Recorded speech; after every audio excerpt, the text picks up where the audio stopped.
Vamos lá, rapaziada, vamos dar uma olhada aqui. Isso aqui é um vetor? Não, né, cara? Isso aqui é uma seta. Para ser vetor, você vai dar uma letrinha e uma setinha em cima. Agora está dizendo, isso aqui é um vetor. Ou seja, o vetor é uma seta que tem um nome. Esse nome é a sua letrinha. Essa letrinha vai representar o vetor A.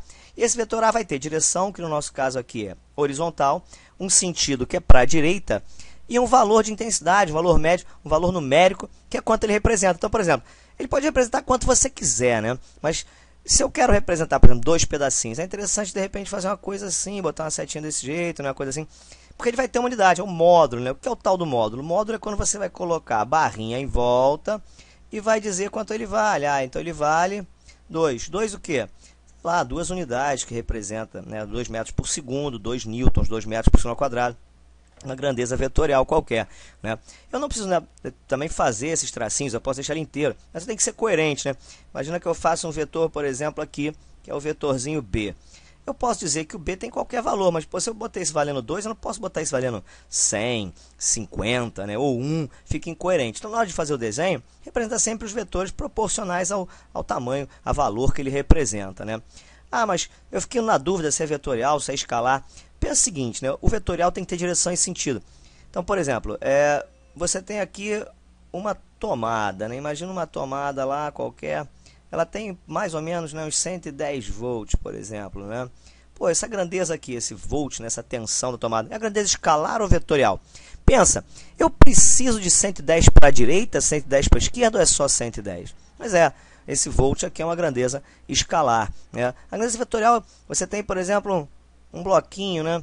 Você quer representar o bloquinho está variando a posição, o bloquinho está andando, o bloquinho vai acelerar, o bloquinho recebe uma força. O que você faz? Você vai receber lá, ó, o vetorzinho. Essa é a ideia. O vetor vai representar o seu movimento, né? Você desenha um carrinho, imagina um carrinho. Tá lá, o meu pão de açúcar com rodinha, né? Tudo bem, um carrinho meio esquisito, mas... Olha lá, você quer representar o carrinho andando, você vai desenhar o vetor velocidade. Essa é a ideia, né? Então, por exemplo, direção e sentido, tá na dúvida? Pensa comigo, ó. Vamos fazer aqui uma ponte, né? Vamos fazer aqui uma ponte. Colocar aqui, né, o trenzinho indo na ponte, olha lá, ó. Esse trenzinho está na direção da ponte. Eu vou colocar aqui o outro trenzinho na direção da ponte. Quer dizer, os trens estão na mesma direção que é a ponte. Dentro da direção eu tenho os dois sentidos, né? Um que vem e outro que vai. Isso lá não é muito sensato, né? Mas a ideia é essa, né? Tipo, a ponte é a direção. Dentro da ponte você tem os dois sentidos, legal? É sempre isso que você tem que pensar. Pensa comigo, por exemplo, você tem um desenho assim, né? Isso aqui é direção é sentido. Só você pensar, para cima pode ser uma direção?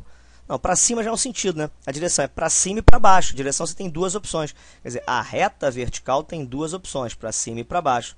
Agora, se você já botou para cima, você já está com a opção, né, do sentido. Então, aqui seria a direção vertical e o sentido para cima. Legal? É isso aí, né, galera? Espero aí que vocês tenham gostado e tenham ajudado. Um abraço.